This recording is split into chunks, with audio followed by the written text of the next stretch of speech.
Allison Rosen. Allison Rosen is your new best friend. Allison, with her the good times never end.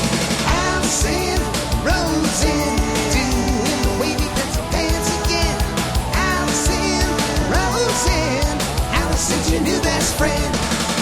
Hey everyone, hi, hello. Welcome to another episode of Allison Rosen is your new best friend. I am very excited to introduce my guest. She is someone whose content I watched so much of during the pandemic. And when I say during the pandemic, there's a part of me that's like, is it in the past tense now? Are we just, or are we all just acting like it?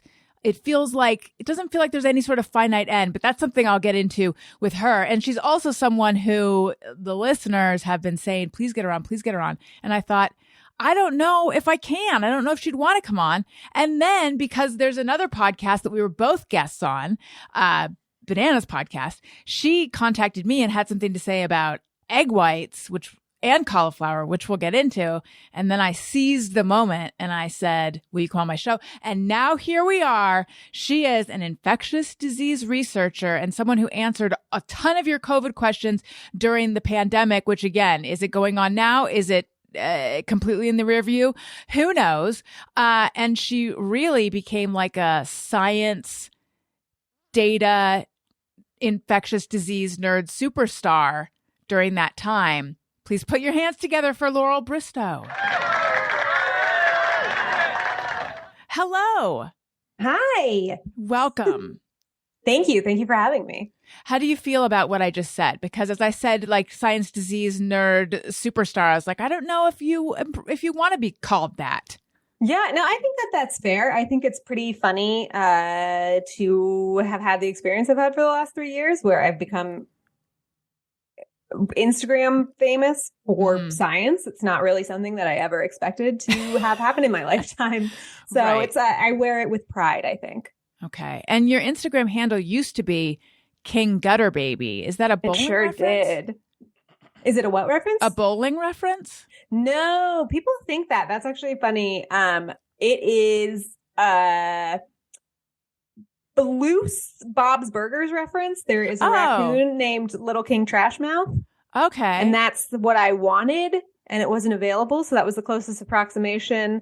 Back when I picked my Instagram handles with the explicit desire to never be found by anyone I work with. Right. And the joke is on me now because Sanjay Gupta has said King Gutter Baby on his podcast before.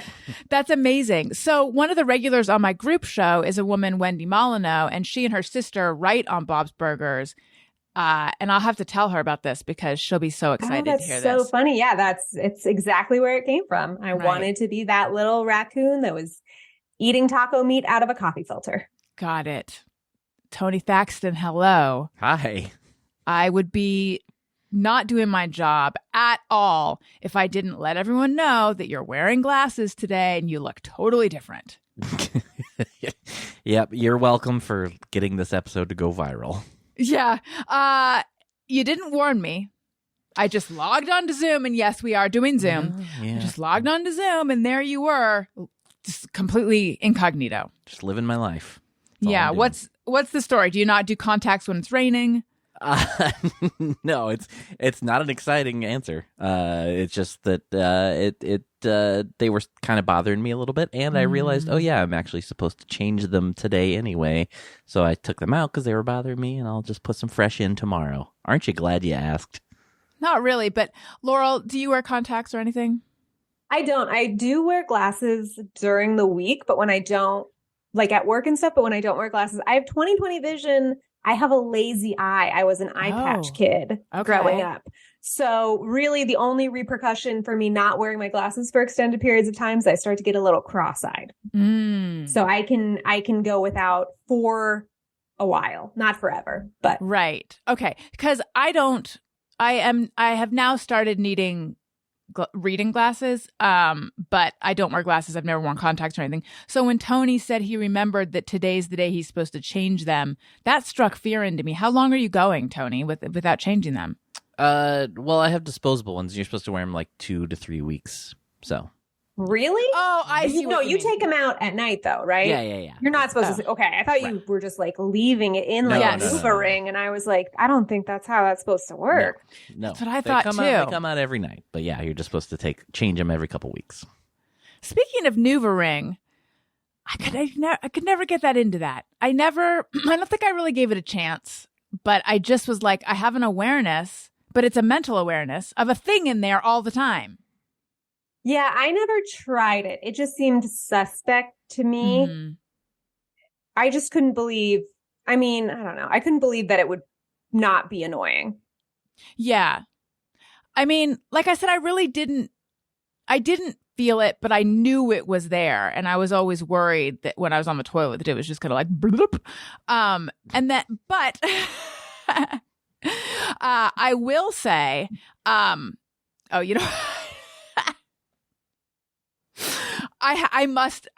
just going to be transparent. I just got a little chat message from Laurel saying, I forgot to ask your swear policy. I'm trying to be polite. I know, but I realized that I put a thumbs up to let you know it's cool to swear. Oh. And first of all, like, there's no way that's. I thought you were just like, thumbs up for I know. That's great. Yeah. No, I know. It was a weird gesture. There's no way it would communicate that. And then also, we're recording this, so I'm realizing people who are watching this later when it goes up, youtube.com/House and Rose, are going to be like, they're definitely going to see that. So that's why, yes, you can say whatever you want. Okay. I was on a friend's podcast and they bleeped out swears. And so then I was left with the internal struggle of, do I just make his editing life hell and like let loose? Right. Or should I be like a good friend and abide by the rules? I think I let a couple off just to keep it spicy, but I wasn't, I wasn't intentionally trying to destroy his podcast. You were in a gutter baby mouth. Gutter baby mouth. No, I held it in. Okay. No, you can say whatever you would like. Anyway, just to wrap up this NuvaRing story, even though I know that everyone is on the edge of their seat. When I did get the NuvaRing, though, it came in like a promotional little makeup bag. It wasn't it's not a makeup bag. It's like a little NuvaRing bag. And this was years ago, and I still use it. So I did get something out of the experience. Promotional reusable bags I have a promotional reusable bag that's filled with other promotional reusable bags because I can't bring myself to throw them away. And then I have all these little like zip pouches. Yes. Are you someone who tends to hang on to things for too long? Yes. Way too long. And then I'll have a moment where I'm like, why am I hanging on to all this stuff? And I'll purge too far. So it's like one extreme or the other, because then you end up being like, well, why did I throw all of that away? I need that now. Like, what are some kind of things? Because I definitely am on the clutter hanging. Like, I have so much trouble making when it comes down to like sitting down and going through the piles of stuff, I just can't make all the decisions. It feels painful. So I just don't. And then, I'm not a hoarder, but like I could easily be. So anyway, what are some things that you've gotten rid of that you wish you still had?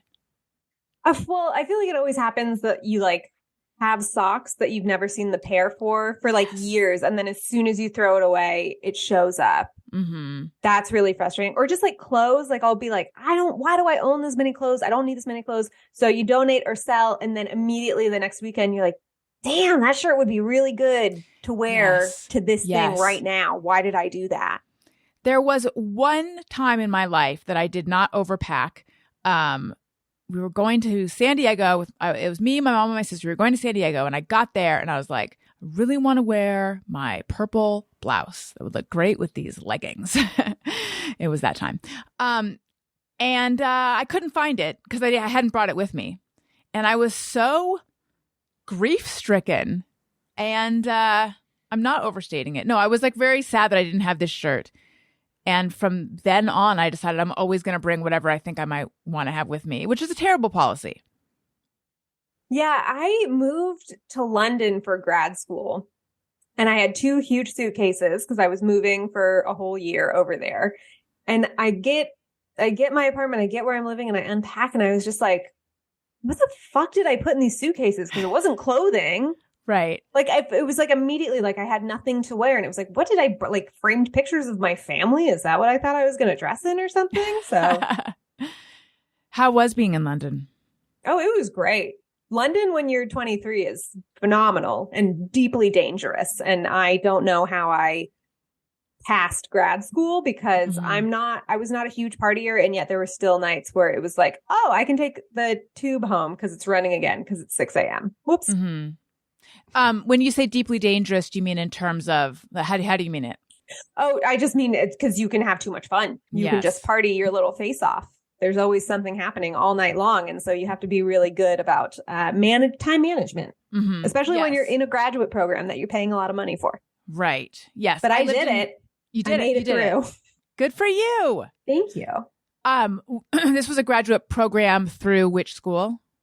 I went to the London School of Hygiene and Tropical Medicine, which is a real respected school and not a made up school, which is what people often think when I say that I went there. I think because the word hygiene is in it, but it is an extremely old school that was established basically to treat the colonial peoples as they came back from colonizing places in Africa with new strange ailments, and now is dedicated to trying to fix the health inequities that have resulted from that colonialism. So they really had ensured job security throughout the ages. Right. With model. They created the need. They created the problem to solve. Yes. Exactly. What about that school appealed to you? It was a year-long master's program as opposed to the United States, which the MPH programs are 2 years. The loans that I took out for tuition and cost of living were less than what tuition for a school in the US would be. And it was like, I describe it like a vocational school for public health. You know, I feel like programs in the US are a lot of like group projects and theory, which I couldn't stand. And this program was like hands-on practical. You're getting taught by people who are experts in their field. And then they paid for us to do like a thesis project abroad, even more abroad than I already was in London. So I actually ended up going to Zanzibar for 2 months and working in hospitals there to do my thesis project, which was great when somebody else is paying for it. What if when they paid for you to go to abroad, they just sent you to like Chicago? That would be funny if they sent me back to the US. There were people in my class who their projects were like in London, and I didn't understand why you would just stay. Right. But right. How was Zanzibar? Zanzibar is amazing. It's just tropical paradise. It was beautiful. So, okay. I know you're in the Atlanta area now. Where did you grow up? I'm from California. I'm from the Bay Area. Oh, I was born in Oakland, but I grew up in Southern California. But yes. Oh, that's funny. I was also born in Oakland. What hospital were you born at?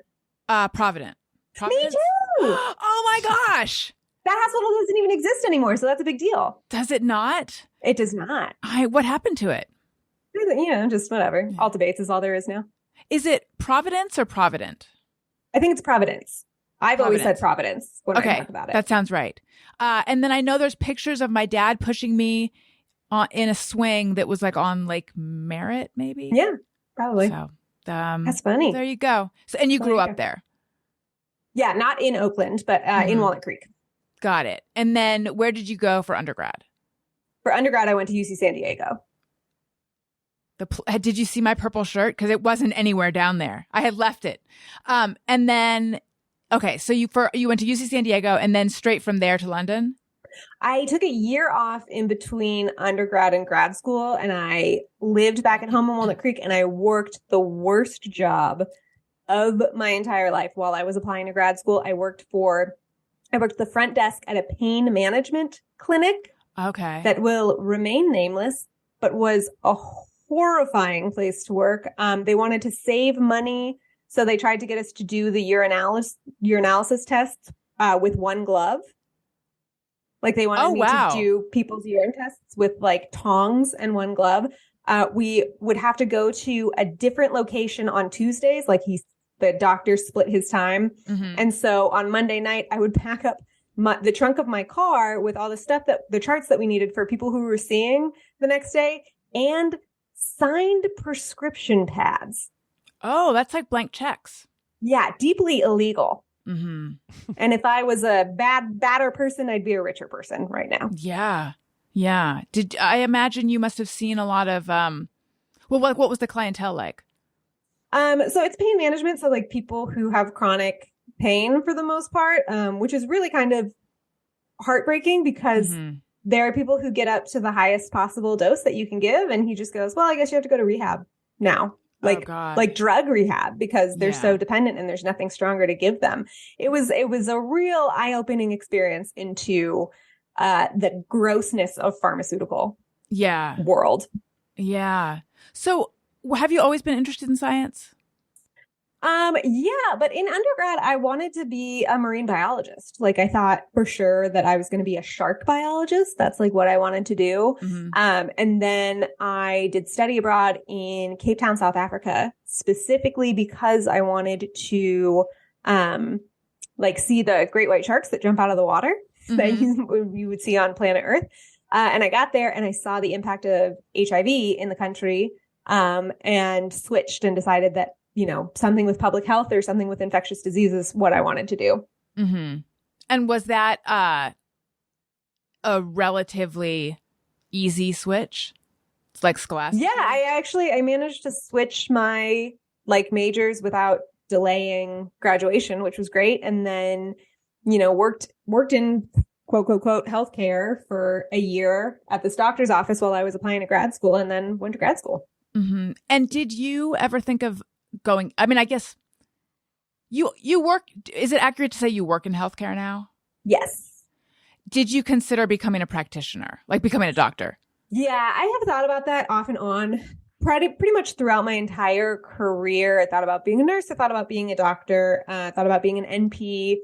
I just like making money and not being in school and in debt right now. So, I mean, the COVID pandemic really was a wild trajectory for me because I was really unhappy with my job before it happened. And then having this sense of purpose and having this work really changed things for me, which was incredible.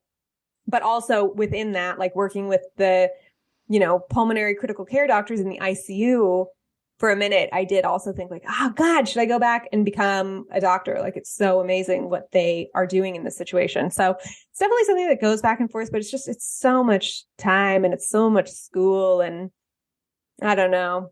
I mean, I wonder if one day I'll need to go back and do a PhD just for career advancement for the glass ceiling there, but we'll cross that bridge when we come to it. Do you love statistics and data and research?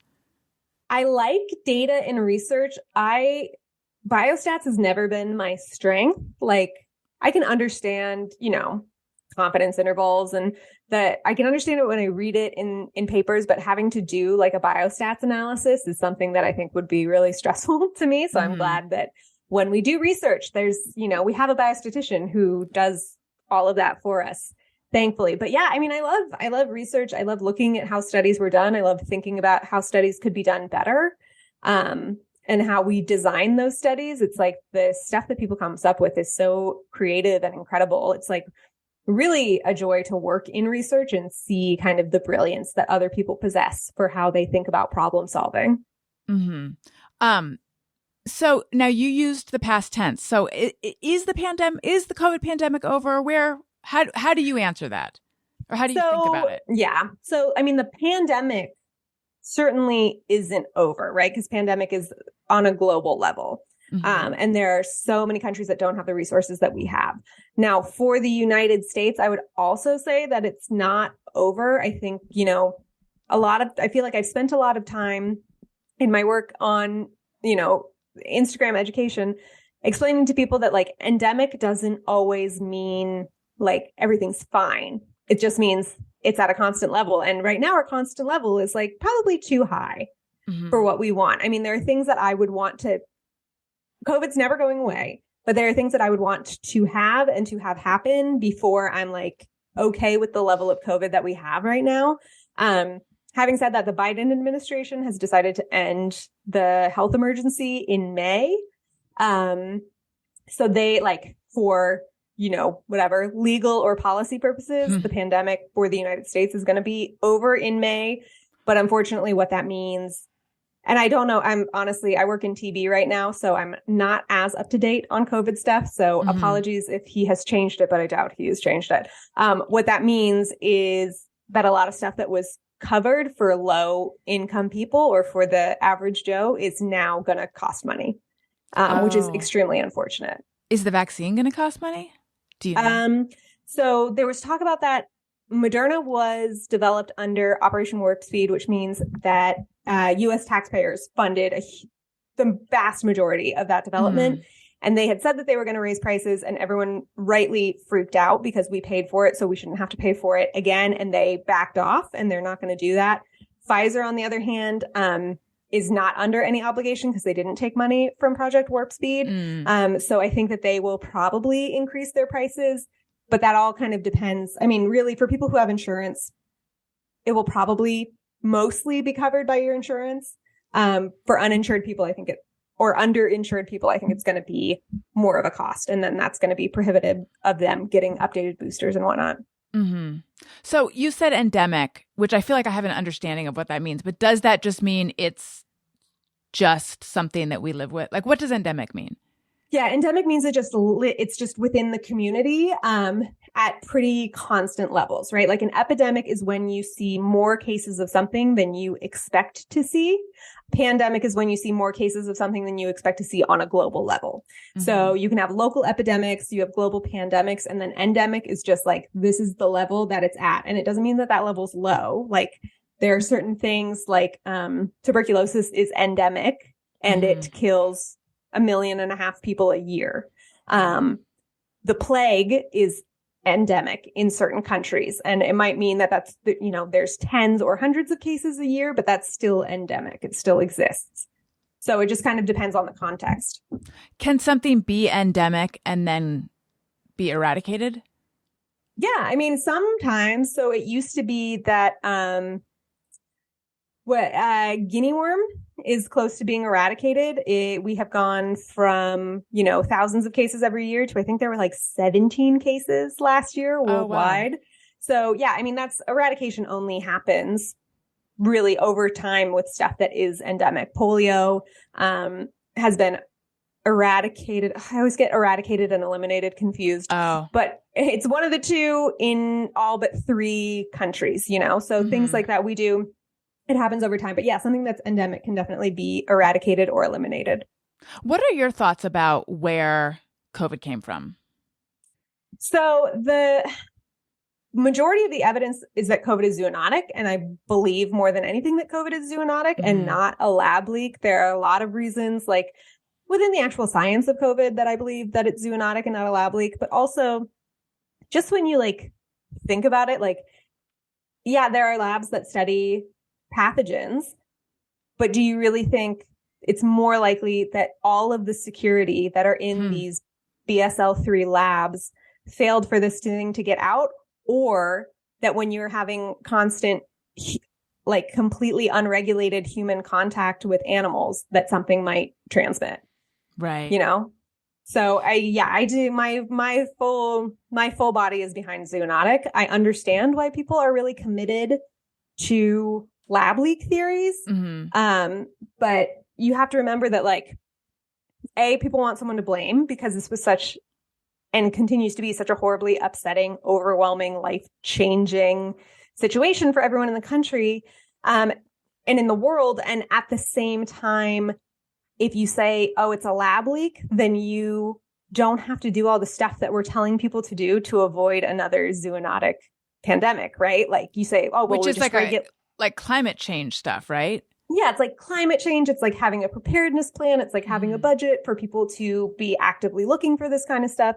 You can just say, oh, no, what we need is to punish these labs so that they know not to do it again. Right. And that really just leaves you open to being vulnerable for another pandemic. And am I right that the reason that they're studying these specific pathogens at the labs is because these kinds of the pandemic things, potential? Yeah. Yes, that's what I'm saying. So it's kind of like a chickeny egg kind of thing. Not exactly, but exactly. Yeah. So I thought that they had I think they did come out and say, we have determined to whatever extent they could, it was from the wet market.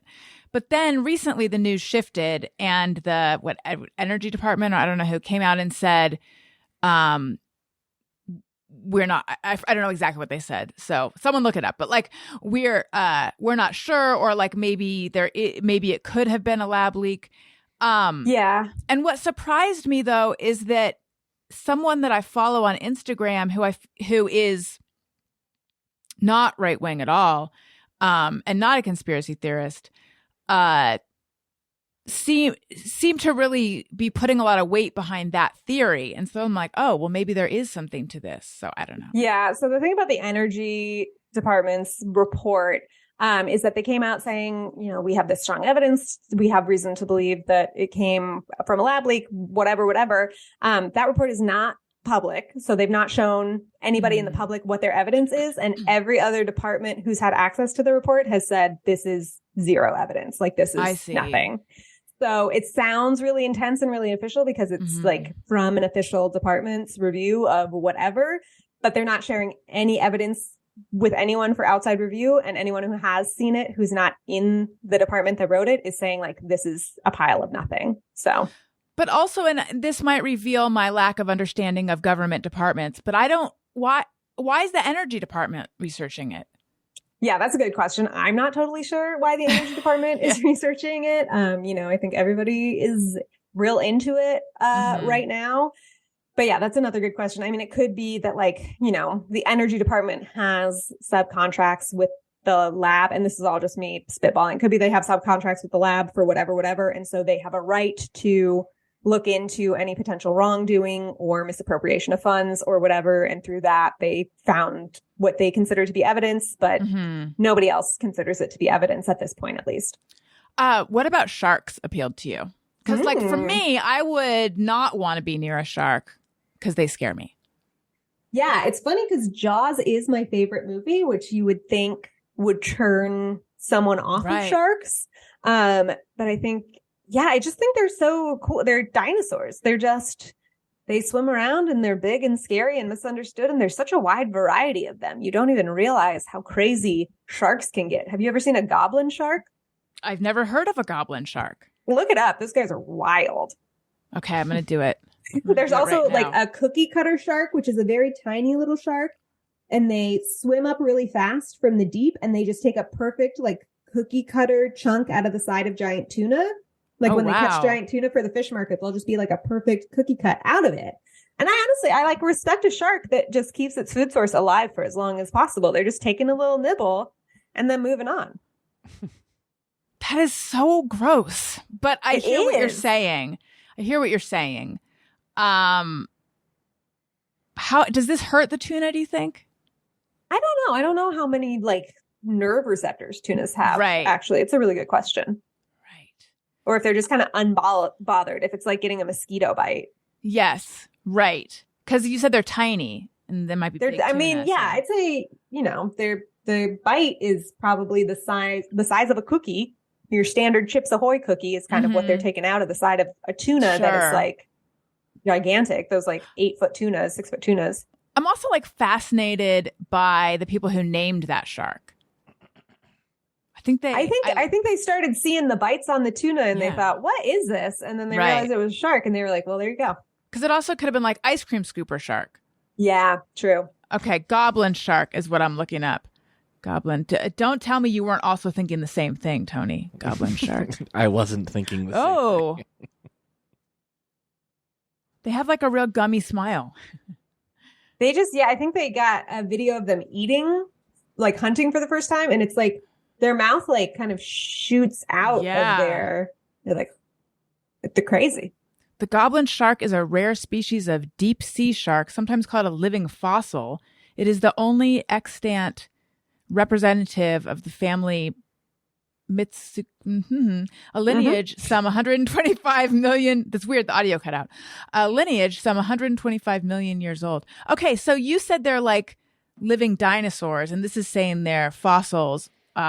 Is what exactly does that mean? Is it just because they've been around for so long? Yeah, like there's you know types of sharks that look now like they looked then. You know, they just like have persistent. They really perfected whatever they needed to survive, and then just stayed the course.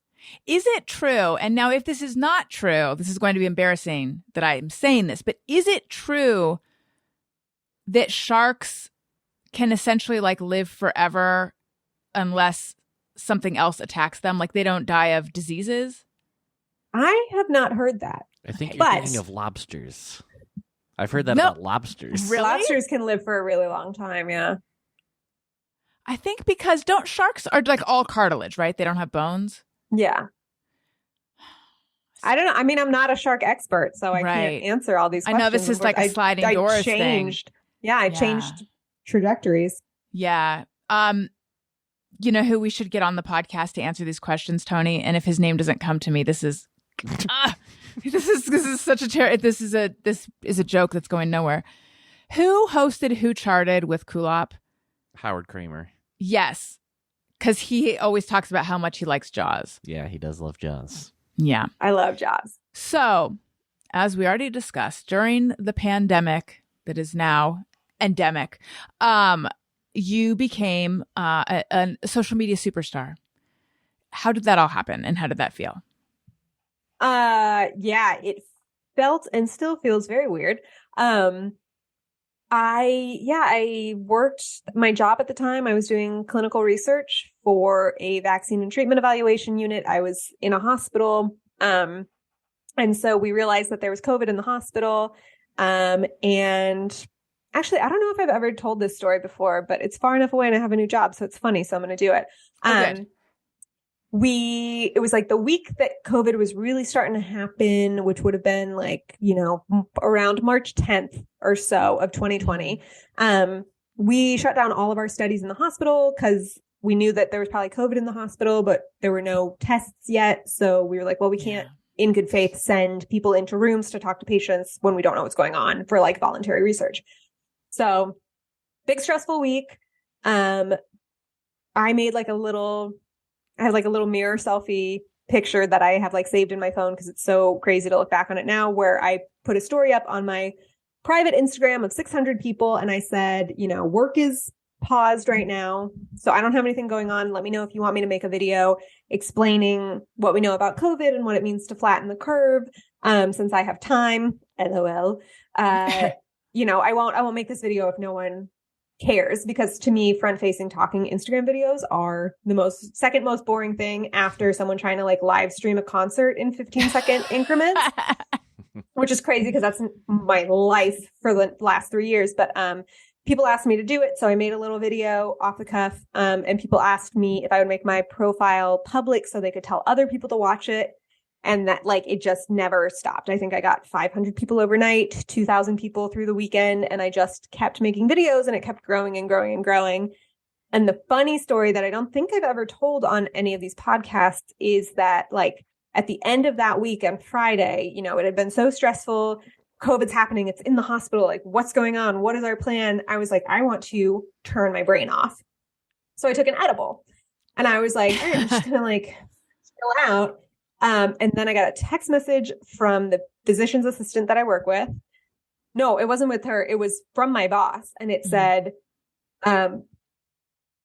we like Kiefer and Andrew, who are two people that worked for me, were in a room with someone who they have since determined is COVID positive, and they were unmasked. Can you get on a group call with me, who's the head of my work, the vaccine and treatment evaluation unit, another doctor who I work with, who used to be the head of respiratory diseases for the CDC, and the PA that I work with, to try to figure out what we should do. This is like 20 minutes after I've taken the edible, so it hasn't hit yet, but I'm like, oh my fucking God, I'm in trouble right now. Yeah. So we're on this like conference call with these people, and I can feel it hit, and we're like trying to talk about what to do. And I just kept texting the PA who I worked with because I'm close with her. And I was like, am I screaming? Am I screaming on the phone? Like, what do I do right now? And then I decided that no more edibles until things were calmed down, because it was I don't even do them that often. Mm-hmm. And I was like, this is the worst experience of my life. But yeah, we made it through that one. And then I think I was just in momentum mode. I think making videos, while helpful for other people, was also helpful for me to keep the darkness out, because I was at the hospital, like looking back on it, I was doing 12 to 14 hour days, 6 days a week, and then coming home and like doing all these talks about these studies or these conspiracy theories or like these panicky things. It was just so much. I really don't know how I did it. And I think the only reason I did it is because in the moments when because I live by myself too. Mm-hmm. So it's like at a hospital all day with people who are dying, coming home to a completely empty, quiet apartment. I was like, I need to keep doing something. I just can't deal with this. So yeah, it turned out to be this crazy experience where it was weirdly beneficial for me in the same way that it was beneficial for people who were freaking out about COVID and needed information. So not necessarily healthy, but a good symbiotic relationship. And then did you have a show on TikTok or TikTok? Yes, yeah. I did. They were trying to expand into like live shows on like a regular schedule. And I think smartly they abandoned that and realized that was not it. But I think it was 5 episodes where I was working with Now This. And we like set outlines for each of the show about what we were going to talk about. And so it'd be me talking for the first third of it and then trying to interview someone who was on TikTok's Team Halo about a subject for COVID for a third of it, and then taking audience questions for a third of it. Mm-hmm.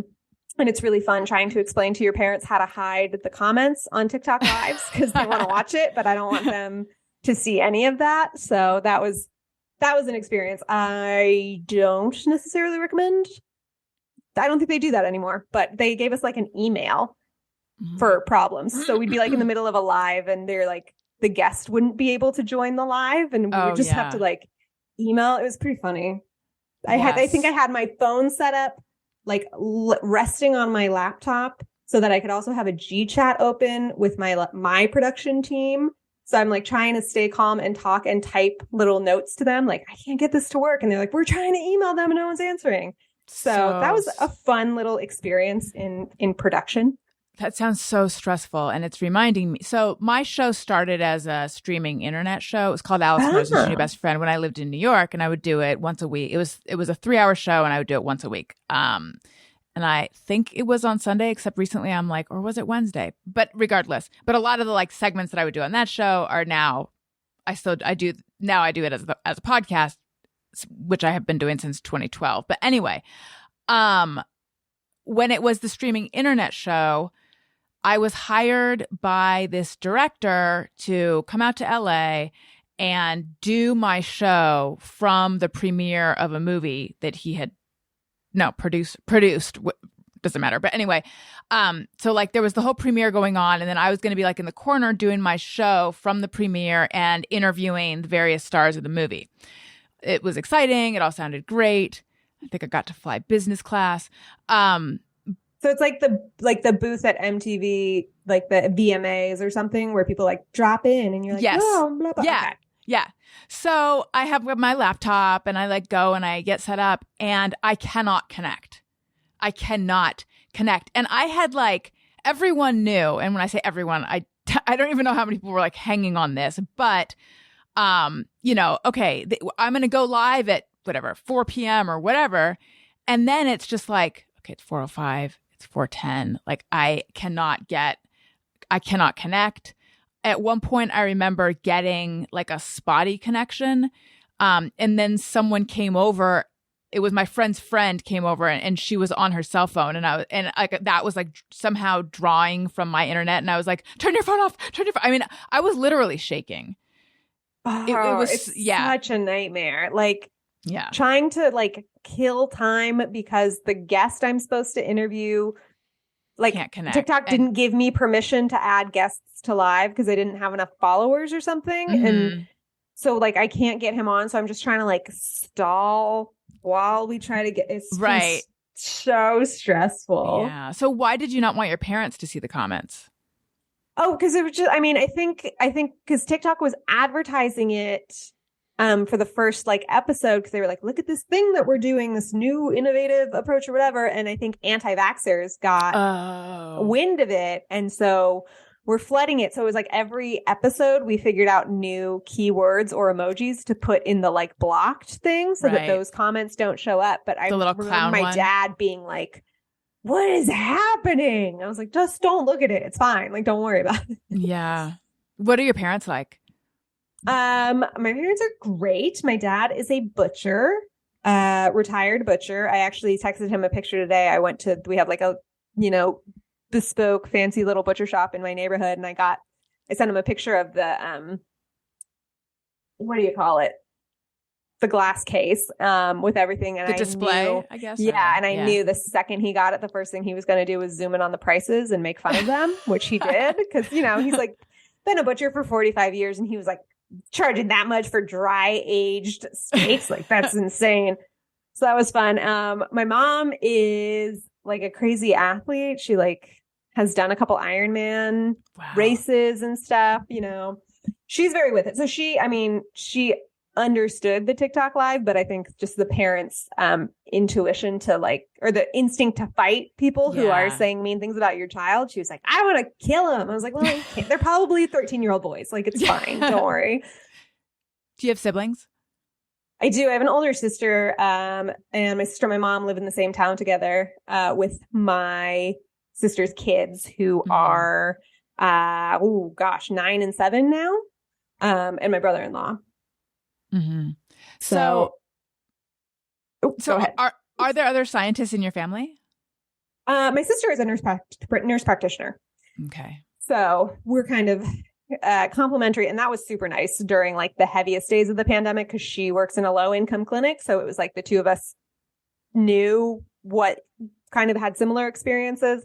I am grateful every single day that I am a childless hag, because having kids in the pandemic sounds like the absolute worst possible thing. So I've been really grateful that has not been a thing that I've had to deal with. And I felt really sorry for her because, Amelia, the oldest, has asthma. So it's like extra scary when your kid has a comorbid condition that could hurt them even worse if they got COVID. But so far, my brother-in-law is the only one out of that family that has gotten COVID, which is kind of miraculous. Wow. Did you ever get it?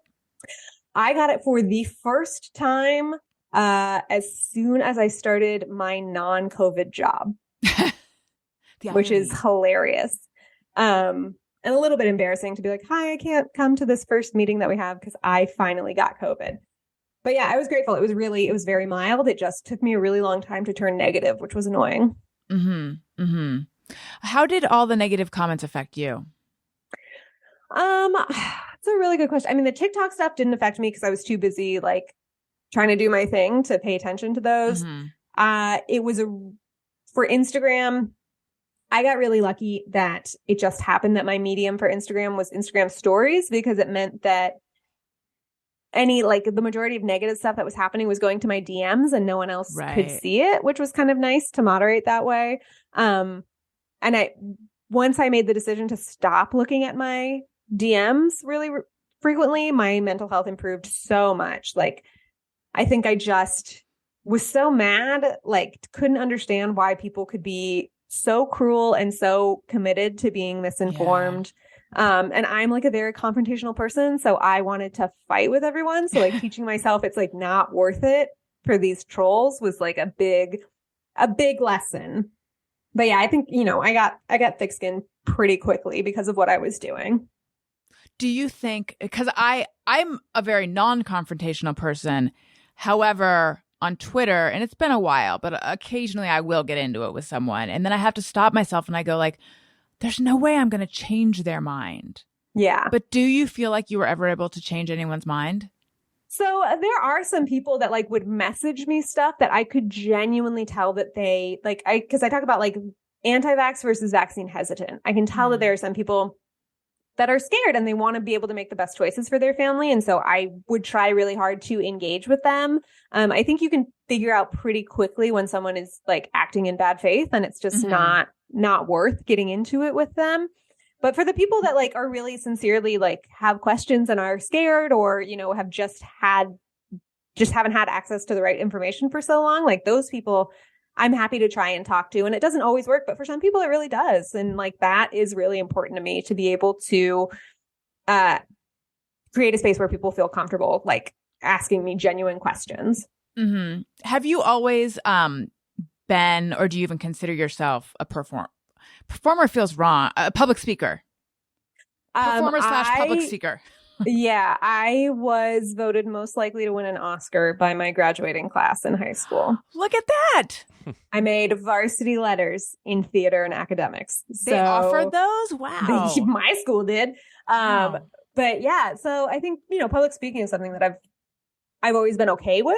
And it was surprising though to find out because, I was doing this stuff and I was like, yeah, it's fine. You just like explain the science and it's okay. And I just had to have friends be like, no, you don't understand. Like not everyone can do this. Like Right. some people are really bad at conveying information this way. So it's something that felt very natural and normal to me. And so it's important for me to remember that it's not necessarily like that for everyone. At one point, did you want to be an actor when you grew up? I think when I was like really little, I wanted to. And then,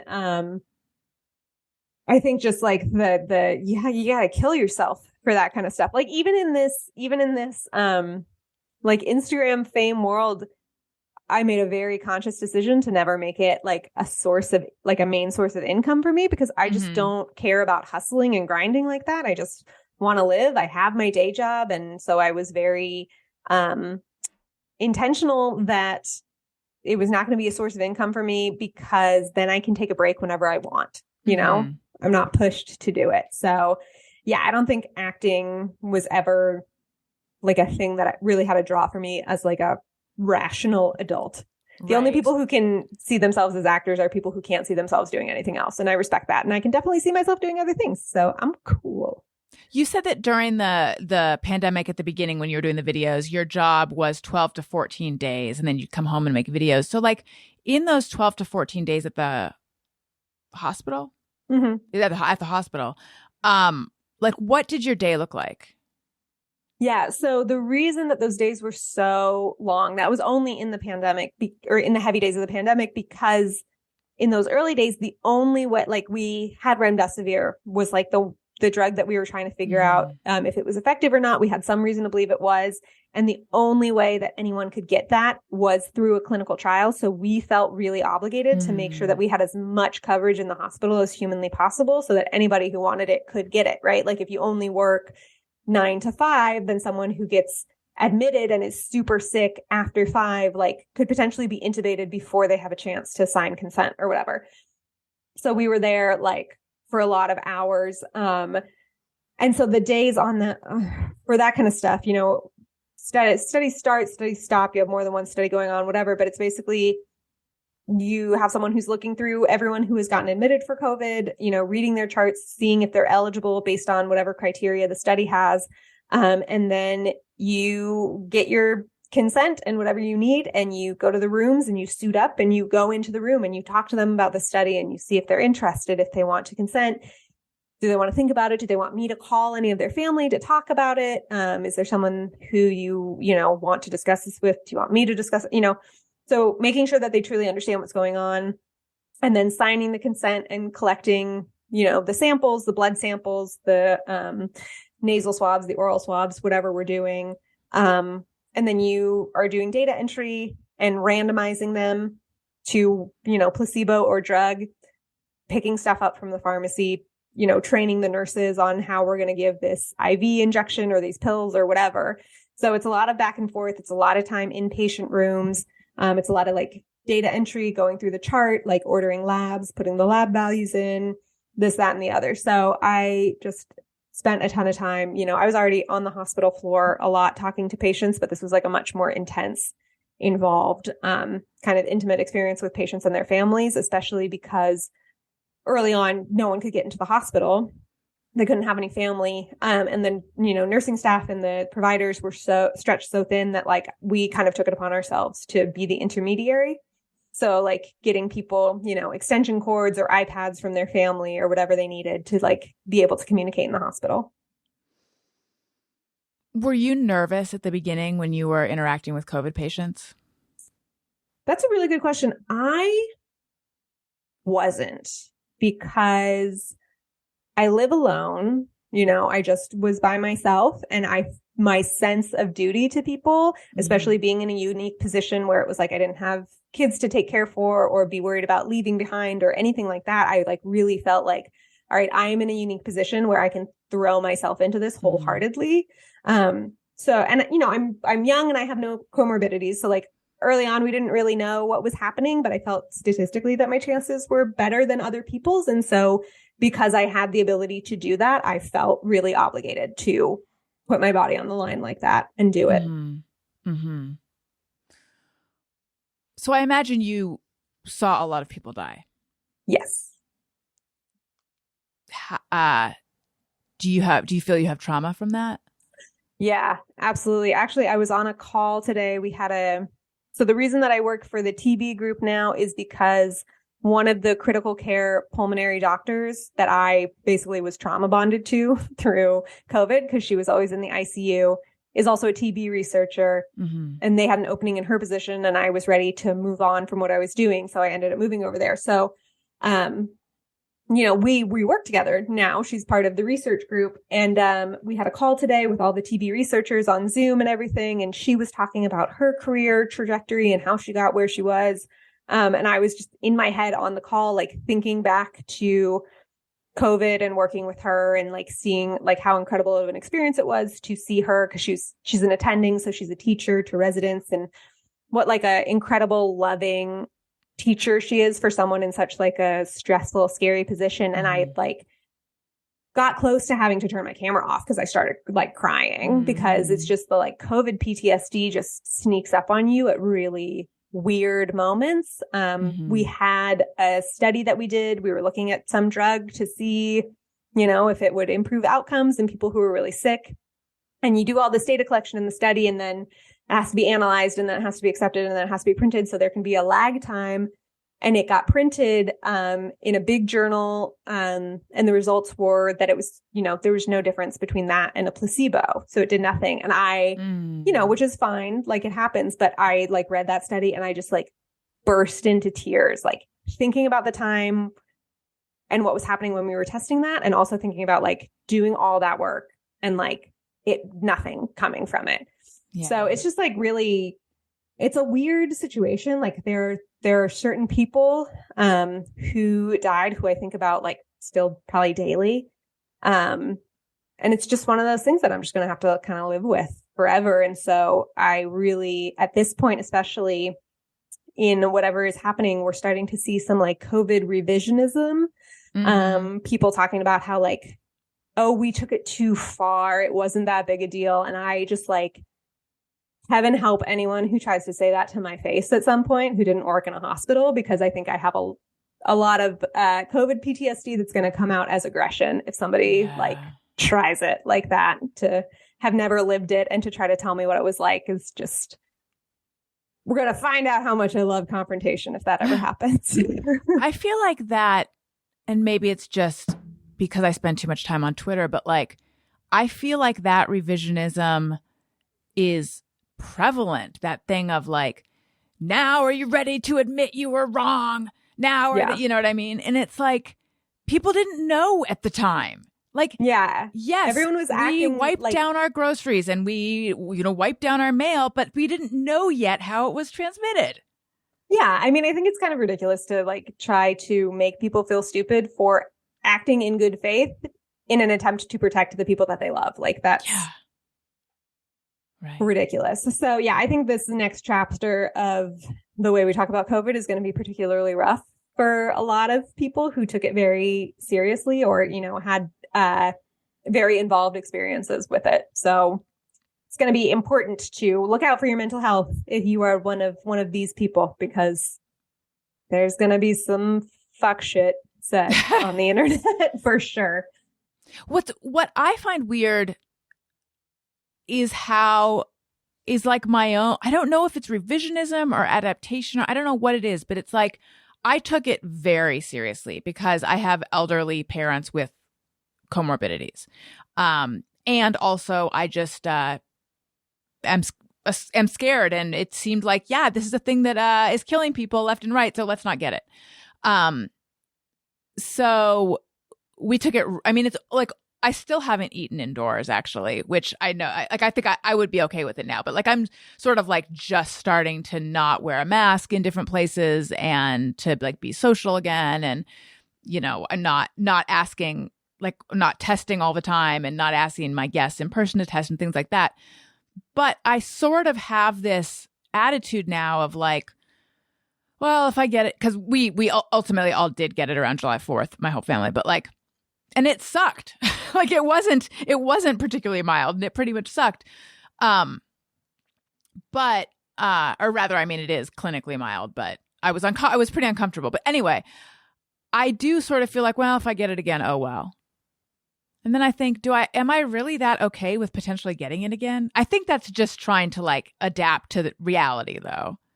Yeah, for sure. I mean, I always try to tell people, like, my goal with my education is to remind people, not getting COVID is better than getting COVID, right? For a number of reasons, like the unpredictability of what your outcomes will be, and just getting sick at all is not fun and everything.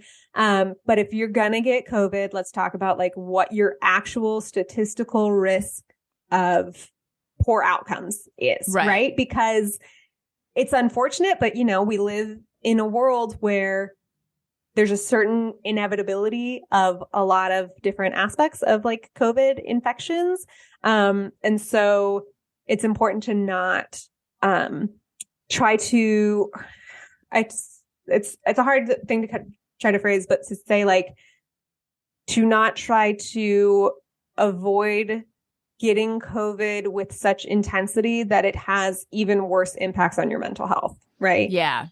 Like making the impact on your mental health so much worse than your actual statistical risk of poor outcomes. So it's like, everything in health is about risks and balances. And you just have to, I want people to have the tools to be able to assess their own so that they can make the choices that make the most sense for them. Right. Question about clinical trials. Sure. It seems to me, from my tiny bit of what I've seen, that when people are sick or have a disease, like they really want to get into a clinical trial, and like to be accepted into a clinical trial. Again, there's very small data points, but like, being accepted into a clinical trial is like a big deal.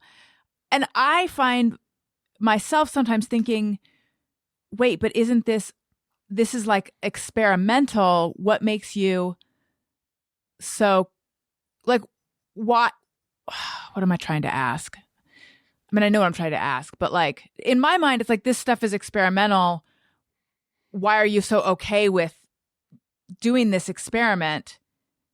I'm trying to take it. I'm not trying to judge anything though. I'm purely just curious about it. Yeah. So I think that so it sounds to me like you're kind of asking about two different scenarios. So like if someone has an illness like that is debilitating their life or is, potentially fatal or whatever, they're very eager to get into a clinical trial, right? Because they feel like they are at their end for options. So that kind of stuff is like really appealing to them. I mean, it's not always. We had a lot of there are a lot of days where I was like sprinting from my office to the ICU with a consent because it's someone I talked to yesterday who didn't feel they were sick enough and now they're about to be intubated and they want to be in the study like right now. They need to sign the consent before they go under. So that thing changes. But then are you thinking more about like vaccine clinical trials? Like when someone's not actually sick and they just want to. No, I'm actually thinking about like cancer clinical trials. Yeah. So I think with those clinical trials, it's about, like you've run out of options, right? You can be in the clinical trial that may be good, like might save you, might give you more time, might be bad, but your alternative, if you're not in the clinical trial, is just bad. Like you're just going to die. That's it. So it's like, it's again, risks and balances. Like if you're perfectly healthy, you might be like, oh, well, this drug has toxicity. I don't know. That's like phase 1 trials is when we give stuff to, healthy people to see what the side effects are. But if you're at the end of the road, if you have no other options, then like, yeah, fuck it. Why not? Like, try it. Maybe it'll save me. That's like why people want to get in there because it's their last ditch hope.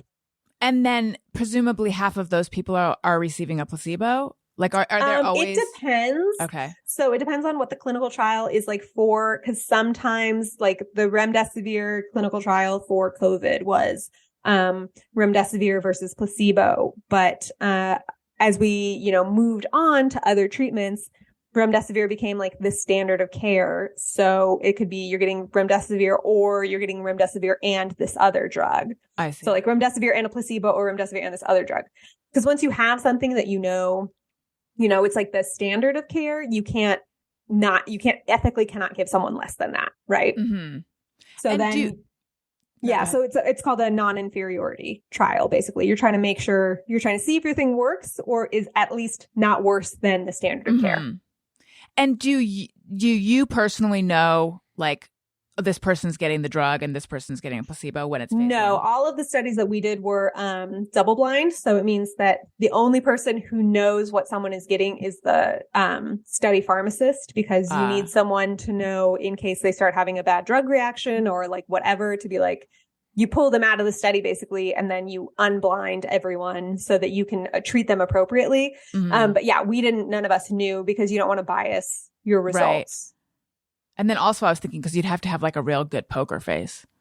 Yeah, because if I were in there, if I were getting it, I'd be like, can't you like blink twice if it's the drug, you know? Well, it's also so hard because like there were people that, we would see at follow-ups who would be like, oh my God, you saved my life. Like, I don't know how to thank you. This is so incredible. And you're like, I don't actually know if I gave you anything other than saline. Like, yeah. I mean, I'll take it, but I actually don't know if I saved your life. Like, you could have just had a body that recovered on its own. Like, I don't know. Right. And also all the early ventilator, like now COVID treatment does not involve being on a ventilator, right? Yeah, for the most part, it's crazy. So the same doctor that I worked with, who I work with now, we were talking about it, and it's just like the COVID admissions are so different now than what they were. Like, it used to cause, acute respiratory distress, which is basically when your body shuts down and you need a ventilator. And she's like, it's nothing like that. It's causing like COPD exacerbations the same way, as happens when you have like fluid overload, and you just like treat that. And that, like, it is like COVID. I mean, I try to stress this to people, like, COVID is not the way it was right last year or 2 years ago. Having said that, I still want more resources for people who are suffering from long COVID. We want a better understanding of long COVID. We need a better understanding of how frequently it happens now, with, vaccination and everything. So there are certain things that I want to have before I accept COVID as being like the new flu or whatever. But it's just such a different time now than it was before, like, truly. Right. And thank God. There was, I'm trying to think if I saw you like weigh in on this. I don't think so. But didn't someone write in Slate maybe, and this happened just in the last couple of days, that like our understanding of long COVID is wrong, but like this person has been discredited. Do you know what I'm talking about? I don't know what you're talking about. I wish I did, because I love talking about discredited people. Do you remember what their argument was? That I think that maybe long COVID doesn't even exist, or it doesn't exist as people are saying. I'm now talking out of my butt. That's my. I read the headlines. I would not be surprised if that was someone's argument. I remember early in the pandemic, someone talking about how they were gonna compare long COVID to chronic Lyme in terms of like make 'em ups or whatever. And it's just like, why would you do that like this early? Like, long COVID is real, and we are gaining more understanding of what happens. I think, and I could go on about this for fucking hours. I think a huge problem with the way we've structured our healthcare system is that when something isn't immediately identifiable to have a root, patients get shuffled around to different experts who are like, well, it's not infectious disease, so I don't know. It's not endocrinology, so like, I don't know. And then you have these problems where something that is real and exists, like COVID or like Lyme disease, then just kind of gets, long COVID or Lyme disease, then gets slapped on someone who has like an unknown ailment, because it makes people feel better to be able to say, to have a diagnosis. And it also attracts like grifters who are like, well, I can cure this thing. So I think it's a really complex and nuanced series of issues with the way we've developed healthcare. But the point is that like people are suffering and like deserve to be understood and examined and try to be helped, is like all that I can really say about that. But I'm not surprised that someone's being a dickhead about people faking long COVID or whatever, because Yeah. there's always going to be people like that. Or as they say in England, a bell end. A Did you hear bell that when end, you were- yeah. I just learned that. Very continental with my insults. Wait, would that be continental? That's a good If you say question. something's continental, does that include the UK? I think it means it comes with breakfast. Yeah, right. I think right. It comes with a bit of parsley and an orange wedge. Okay, I'm on Patreon. Patreon.com/AllisonRosen. All sorts of bonus materials, outtakes, behind the scenes content. You can get episodes of my Patreon podcast, The Friend Zone. I just put one up with Elizabeth Lame, who was the guest a couple weeks ago. She's delightful. And Jenna Kim Jones coming up to talk about her. She's pregnant again. Can you guys believe it? Anyway, and there's a level where you can text me and I'll text you back. And all sorts of fun stuff. So patreon.com/AllisonRosen. If you opt for an annual subscription, you get 2 months free. And also, I take questions for my guests via Patreon, and I have some questions for Laurel, and we have a song.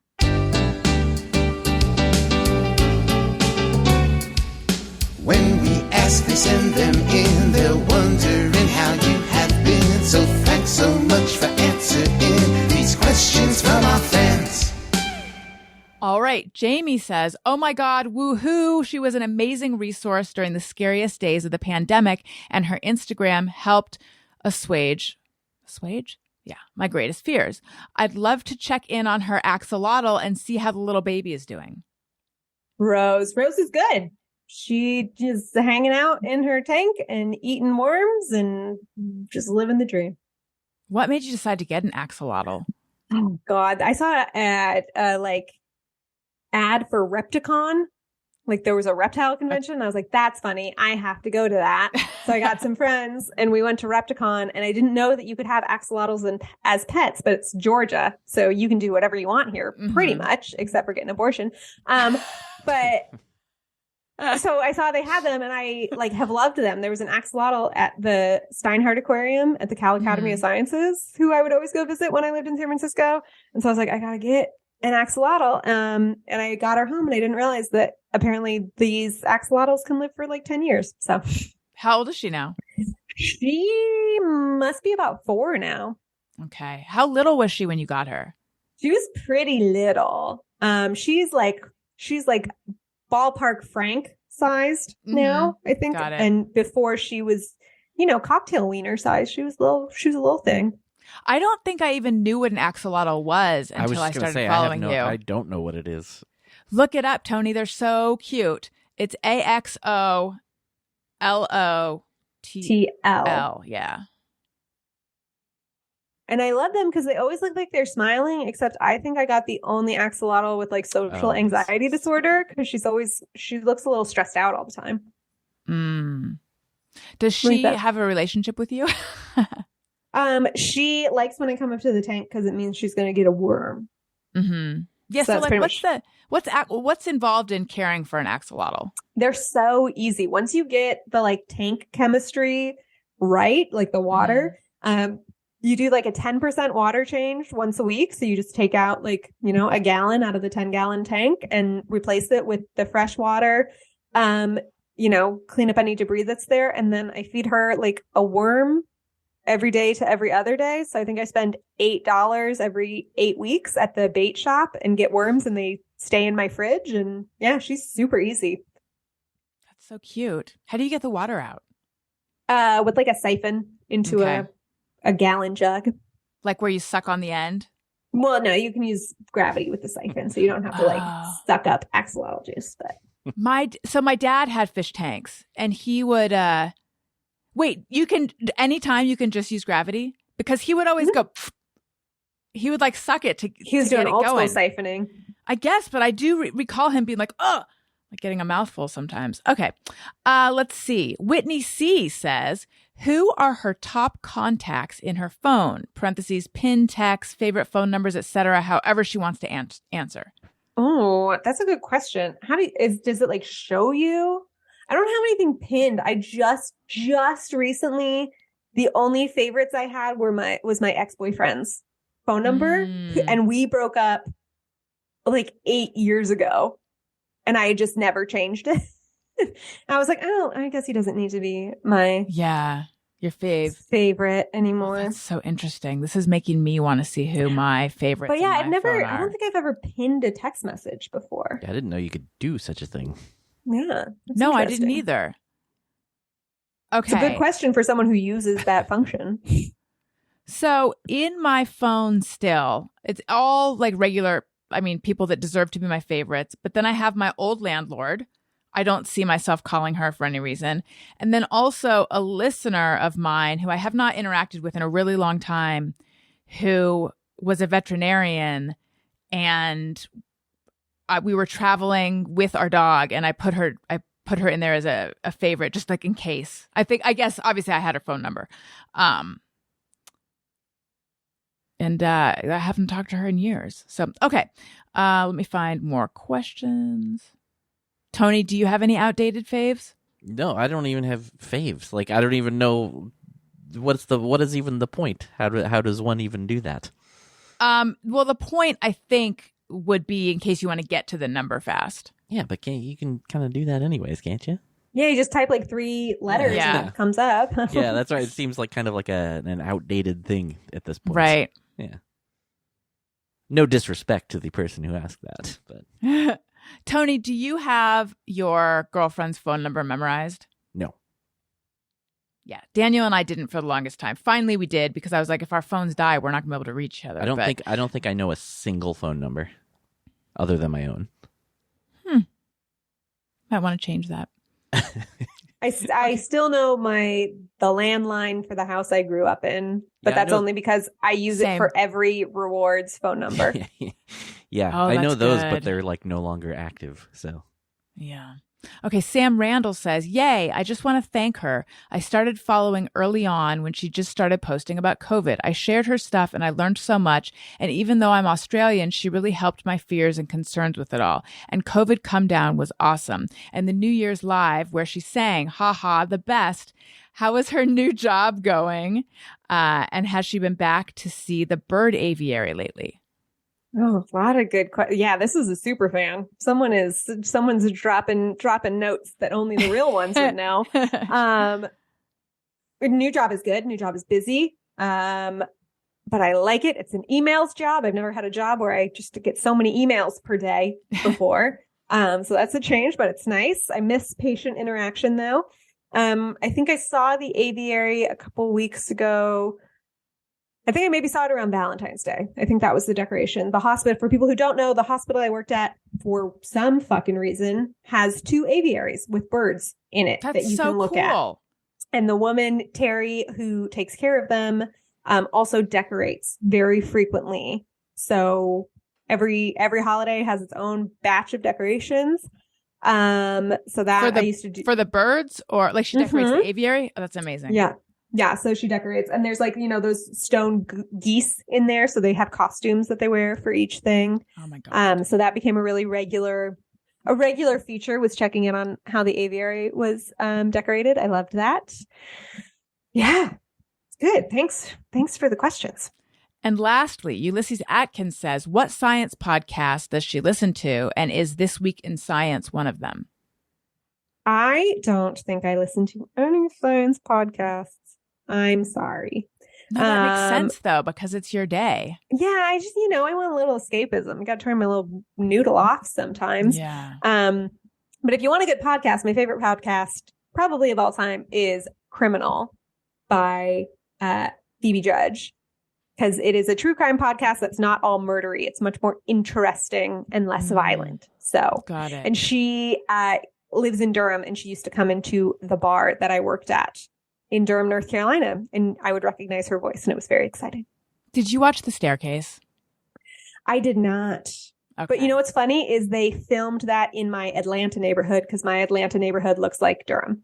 Oh. And I'm familiar with the story. I know. Right. Do you have an opinion about whether he did it or not? I think he did it. I think he did it. I want to believe that's an owl, but I think he did it. That's my feeling as well. So, like, what kind of TV shows are you into? It's a good question. I did The Last of Us. I did everything except the final episode. I was a little like, I can't. I can't right now. Mhm. But the reboot of Party Down, I've been heard delighted that's by. so good. Jennifer Garner is so delightful in that. They did such a good job like revamping that show and still keeping the exact same like tone and hilarity. I was a huge fan when it was on Stars originally, so those are probably my big ones. Wonderful. I say let's do Just Me or Everyone. Sometimes I ponder on something I have thought or done. Is it just me or everyone? All right. Do you have a Just Me or Everyone, Laurel? I do. So I was thinking really hard about this when you told me that this was something that I needed to prepare. And my problem is that I think everything I do is completely normal and universal until I'm told otherwise. So it's really hard to think about these, but I realize there's one from when I was younger that still occasionally comes up, which is if I'm really excited to go somewhere, like I'm going to an event or an activity or something, I would and kind of still do get very stressed out that all of the traffic on the road is also going to the same event. And that it's going to be really crowded. It's going to be hard to get in. We're not going to find parking because everyone around us is also going where we are going. But sometimes that's true though, right? Like say you're near a Ren fair. Everyone's going to the Ren fair. Everyone is going to the Ren fair. So sometimes Probably. it's true, but sometimes it's not. No. Trying to think if I do that. Maybe occasionally, but it sounds like you do it more maybe, right? Yeah, or have done I think it more. I do. I am a look up parking before I go somewhere person. So I get like parking stresses me out. Yeah. A lot. Or like if you put your name down for a reservation at a place and they're like, all right, it'll be this long. And the person you're with is like, okay, let's like walk around or like, let's go get a coffee at this place. I get super stressed out that they're going to call our name when we're not there. And it's going to just ruin everything. Yes. Yes. I am the exact same way. This is actually one of these things. So if I know someone is coming to our door, even though we have a Ring doorbell, Tony, who comes to our door a lot, is going to be like, this has not been my experience of you, Allison, but not like Tony, who I see all the time, but you know, an unexpected, the only one and only time they're coming or whatever. I am like very nervous slash agitated to make sure that I hear the doorbell and then I go and I let them in and blah, blah, blah, blah. Whereas like if I say to my husband, you know, often it's like if someone like a dog walker is coming or something, because I just don't want someone to be stuck out there being like, I don't know how to reach them, even though they could reach me via the phone. I mean, I don't know. But if I say to Daniel, okay, you know, so-and-so is going to be here in 10 minutes, he'll like start listening to a podcast or put on his noise canceling ear. He's not at all concerned with jumping up when someone rings the door. It's weird. Or maybe I'm weird.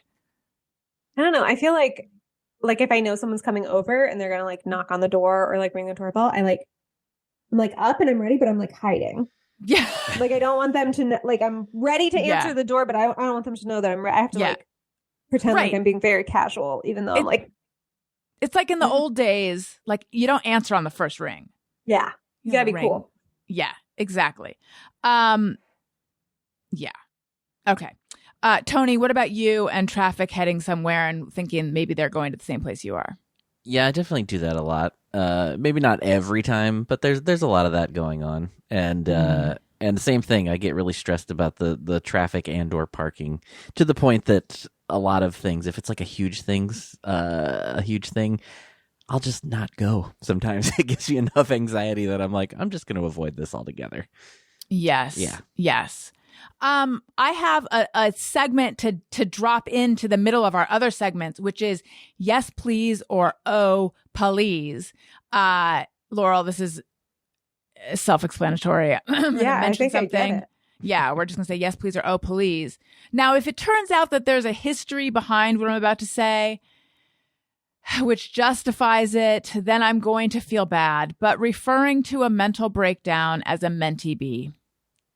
Does this come from like Drag Race or something?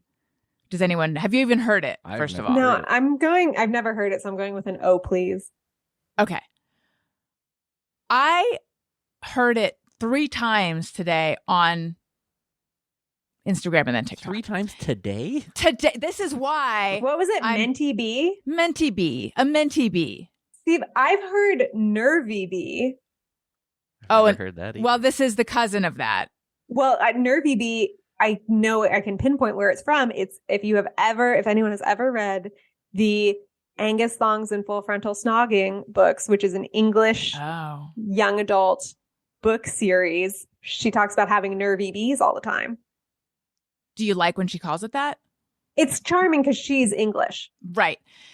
The first time I heard it today, I was like, mentee bee, what's that? Oh, haha, that's a cute way of referring to it. Then the second time I was like, okay. And then the third time I was like, I'm over this. I've had a whole roller coaster of emotions about it. And I personally am done with it. And now I want everyone to be done with it. Yeah, that's a lot. That's a lot to be introduced to at once. I think that's a problem of like TikTok and social media is like a fun phrase gets introduced and then immediately gets like beaten to death.